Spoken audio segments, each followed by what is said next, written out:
You may have heard the expression, knowledge is power. Well, today we're going to give you more power to control your diet and lifestyle by giving you the facts. Welcome to the Nutrition Facts Podcast. I'm your host, Dr. Michael Greger. Today, we look at the surprising power of green tea, one of the healthiest beverages we can drink. It has been associated with about a 30% reduction in breast cancer risk and may protect against gynecological malignancies such as ovarian cancer and endometrial cancer, as well as lower our cholesterol, blood sugar, and body fat. In our first story, we look at how green tea appears to work by boosting the immune system. The belief of green tea as a wonder weapon against diseases dates back thousands of years. I've talked about it in relation to chronic disease, but what about infectious disease? Interest in the antimicrobial activity of tea dates back to a military medical journal in 1906, suggesting that servicemen fill their canteens with tea to kill off the bugs that caused typhoid fever. However, this effect of tea was not studied further until the late 1980s, when tea compounds were pitted against viruses and bacteria in test tubes and petri dishes.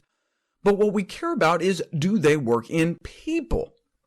I had dismissed this entire field of inquiry as clinically irrelevant until genital warts. External genital warts, caused by human wart viruses, are one of the most common and fastest-spreading venereal diseases worldwide. Patients with external genital warts present with one or several cauliflower-like growths on the genitals and/or anal regions, considerably impairing people's emotional and sexual well-being. But rub some green tea ointment on, and you can achieve complete clearance of all warts in more than 50% of cases. Wow, if it works so well for wart viruses, what about flu viruses? Works great in a petri dish, but what about in people? Tea-drinking school children do seem to be protected, but you don't know until it's put to the test. If you give healthcare workers green tea compounds, they come down with the flu about 3 times less often than those given placebo. In fact, just gargling with green tea may help. While a similar effect was not found in high school students, gargling with green tea may drop the risk of influenza infection 7 or 8-fold compared to gargling with water in elderly nursing home residents where flu can get really serious. Unlike antiviral drugs, green tea appears to help by boosting the immune system, enhancing the proliferation and activity of gamma-delta T cells, a type of immune cell that acts as a first-line defense against infection.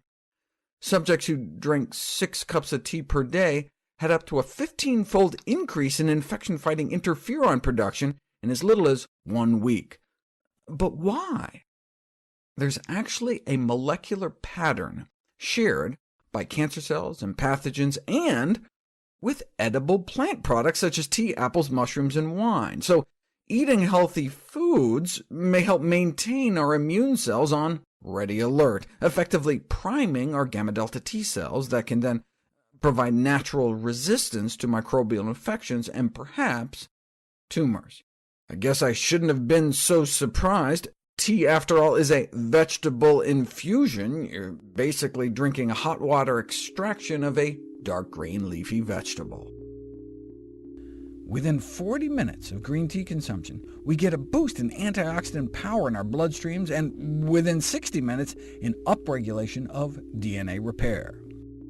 Tea consumption is associated with a reduced risk of heart disease, stroke, and premature death in general, with each additional cup of green tea a day associated with a 4% lower mortality risk. So maybe drinking several cups of tea daily can keep the doctor away, as well as the mortician. But what about cancer? There's growing evidence from laboratory, population, and human interventional studies that tea can exert beneficial disease-preventive effects, and further may actually slow cancer progression. Let's review some of that evidence. Not only do those who drink a lot of tea appear to live years longer than those who drink less, drinking lots of tea may delay the onset of cancer. The women who did get cancer appeared to get it 7 years later if they'd been drinking lots of tea compared to those who consumed less, whereas men had a 3-year delay, the difference male versus female potentially due to smoking habits. Green tea may be able to interfere with each of the stages of cancer formation: the initiation of the first cancer cell, promotion into a tumor, and then the subsequent progression and spread.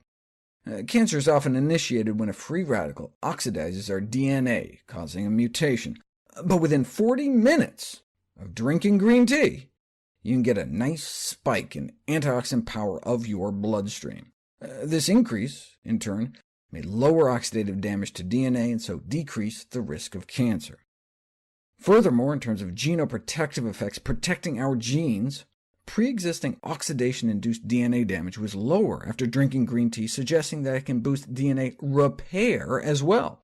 But we didn't know for sure until now. There's a DNA repair enzyme in our body called OGG1, and within 1 hour of drinking a single cup of green tea, we can boost its activity.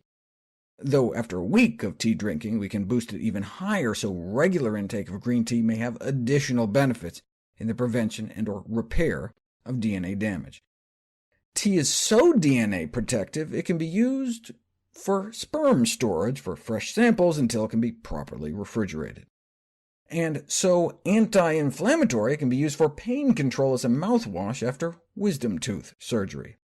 And in terms of controlling cancer growth, at a dose of green tea compounds that would make it into someone's organs after drinking 6 cups of tea, it can cause cancer cells to commit suicide. Apoptosis, programmed cell death, while leaving normal cells alone. There's lots of chemo agents that can kill cancer through brute force, but that can make normal cells vulnerable too. So green tea appears to be potentially an ideal agent for cancer prevention. Little or no adverse side effects, efficacious for multiple cancers at achievable dose levels, can be taken orally. We have a sense of how it works by stopping cancer cells from growing, causing them to off themselves. It's cheap, and has a history of safe, acceptable use. But this was all based on in vitro studies in a test tube. It needs to be evaluated in human trials. Give people with cancer green tea to see if it helps. Finally today, we examine the results of studies that use green tea to try to stop or reverse the progression of oral cancer, lung cancer, cervical cancer, and colon cancer cells. Tea consumption may reduce the risk of getting oral cancer. Not only may the consumption of tea boost the antioxidant power of our bloodstream within minutes of consumption, and decrease the amount of free radical DNA damage throughout our systems over time, it can also increase the antioxidant power of our saliva, and decrease the DNA damage within the inner cheek cells of smokers, though not as much as stopping smoking altogether. So might this help precancerous oral lesions from turning into cancerous oral lesions? More than 100,000 people develop oral cancer annually worldwide, with a 5-year overall survival rate of less than the flip of a coin. Oral cancer frequently arises from precancerous lesions in the mouth, which each have a few % chance every year from turning cancerous, so what a perfect opportunity to see if green tea can help. 59 patients with precancerous oral lesions were randomized into a tea group, in which capsules of powdered tea extract were given, as well as having the lesions painted with the green tea powder, versus a control group that essentially got sugar pills and were painted with nothing. Within 6 months, lesions in 11 of the 29 in the tea group shrunk, compared to only 3 out of 30 in the placebo group. The results indicate that tea treatment can improve the clinical manifestations of the oral lesions. The important question, though, is did it prevent them from turning cancerous? Because the trial only lasted a few months, they couldn't tell, but when they scraped some cells off of the lesions, there was a significant drop in DNA-damaged cells within 3 months in the treatment group, suggesting that things were going in the right direction. Ideally, though, we do a longer study to see if they ended up with less cancer. And while we're at it, how about a study where they just used swallowed tea components, since most people don't finger paint with tea in their mouths. We didn't have such a study, though, until we did. Same extraordinary clinical results, with some precancerous lesions shrinking away, and the study lasted long enough to see if fewer people actually got cancer, but there was just as much new cancer in the green tea group as the placebo group. So a higher response rate, the lesions looked better, but no improvement in cancer-free survival, which is the whole point. Now, these studies were done mostly on smokers and former smokers. What about lung cancer? Population studies suggest tea may be protective, but let's put it to the test. 17 patients with advanced lung cancer given up to the equivalent of like 30 cups of green tea a day, but no objective responses were seen. Another study, 49 cancer patients, 21 with lung cancer, got between 4 and 25 cups worth of green tea compounds a day, and again, no benefits were found. The only benefit green tea may be able to offer lung cancer patients is to help lessen the burns from the radiation treatments when applied on the skin, as green tea compresses may be able to shorten the duration of the burns. The protective effects of green tea applied topically was also seen in precancerous cervical lesions, where the twice-a-day direct application of a green tea ointment showed a beneficial response in nearly 3/4 of the patients, compared to only about a 10% response in the untreated control group, which is consistent with the anti-cancer effects of green tea compounds on cervical cancer cells in a petri dish. But when women just got green tea extract pills to take, the pills didn't seem to help. I've talked about the potential benefit of green tea wraps for skin cancer. Is there any other cancer where green tea actually comes in direct contact? Yes, colon cancer, which grows from the inner surface of the colon that comes in contact with food and drink. In the colon, tea compounds are fermented by our good gut bacteria into compounds like 3,4-DHPA, which appears to wipe out colon cancer cells, while leaving normal colon cells relatively intact in vitro. So 136 patients with a history of polyps were randomized to get green tea extract pills or not. Now, this was a study in Japan, so everyone was already drinking green tea, so effectively this was comparing those who drank 3 cups a day to 4 cups a day. But a year later on colonoscopy, the added green tea group had only half the polyp reoccurrence, and the polyps that did grow were 25% smaller. Why hasn't a larger follow-up study been done since? Perhaps due to the difficulty in raising funds for the study, because green tea is a cheap beverage, not a pharmaceutical. But the good news is that thanks to a major cancer charity in Germany, researchers are currently recruiting for the largest green tea cancer trial to date, in which more than 2,000 patients will be randomized. That's pretty exciting. We would love it if you could share with us your stories about reinventing your health through evidence-based nutrition. Go to nutritionfacts.org/testimonials.